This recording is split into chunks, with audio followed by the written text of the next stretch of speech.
How's everybody doing out there? Well, welcome to day 18 of Corona Online School. So today we're moving on to the Pythagorean Theorem, which you may or may not remember, it depends. So if not, this will be hopefully new for you. But again, instead of just trying to give you the formula, what we're going to do is try to creatively figure out what the formula is. So even if you know it, pretend like you don't and kind of follow along. And so the way we're going to be working on this is by using GeoGebra. So make sure you follow some of the rules that I talk about here. So and I'm going to walk through a little of the GeoGebra steps with you right now. So first thing I would tell you to do is make sure you turn the major grid lines on because it's going to make it easier for you. Because ultimately we want to form a right triangle. So if you have the grid lines on, it kind of guarantees that it's a right triangle for you. So make sure you do that. We're going to use the polygon button. And when you choose your points, start at the top and go clockwise around. So what I mean is, let me go to GeoGebra here real quick. And so again, I'm using the iPad version, but it should look similar on the computer. So to get the grid lines on, we want to go to the little settings over here. And all you have to do is just click Show Grid. And so this is not the major grid lines. This has all the little ones in it. So if I click on Grid Type, I just want the big blocks. I don't want all the little small blocks. That'll just make it a little bit too confusing. So now that we've got that, now we can click anywhere on the screen to get out of there. And then we want to go to our polygon tool. And so what we want to do is just choose something at the corners. So now you don't want to make it super, super big because we're going to actually add some stuff onto these. So, but I mean, and we can always zoom out, so it's fine. So I'm going to stick one there. Then I'm going to go down here. Then here, and then remember for polygon you have to finish up back where you started. So there's my polygon ABC in this case. And so let's go back and look at what the next step tells us to do just to make sure we follow it.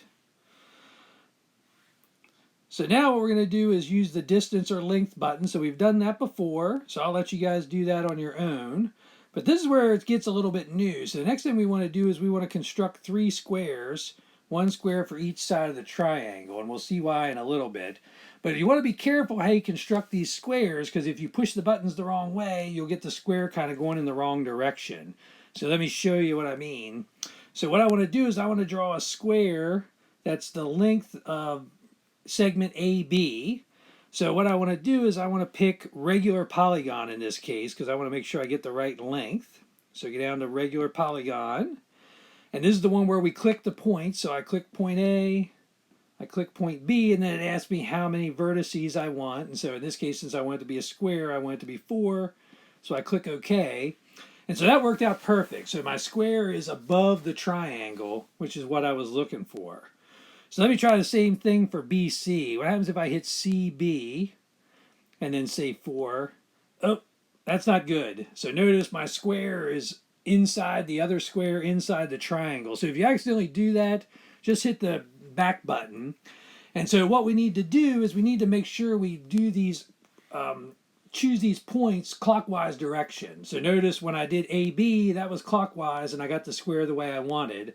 When I clicked CB, that was counterclockwise and the square ended up being on the wrong side. So make sure when you're choosing these, you go counter or clockwise as you're choosing them. So from there, the rest of it, we've done all the features from there, I think. So you should be able to follow the rest of the rules for practice 1. So at this point, go ahead and pause the video, finish up practice 1 there, come up with what the square of each of the areas are. Hopefully from there, you'll discover a nice little pattern between all 3 of the numbers. And when you come up with that, then generalize it up above. And then now, for practice 2, we just want to apply the Pythagorean theorem to all these problems. So just work it through using the theorem. Let me know if you have any questions or anything like that. And then, same thing, this one's actually finding area and perimeter using Pythagorean theorem, which we weren't able to do last time, which is kind of nice. Last time we had to know pretty much every single side of every single shape to be able to find the area and perimeter. So it turns out if you know the Pythagorean theorem, you can know a lot less information and actually find out what's going on. So the last thing I wanted to talk about here is this converse of the Pythagorean theorem. So it shouldn't look here, so ignore that. So if you haven't done the other ones yet, so let me scratch this out so you can't see it.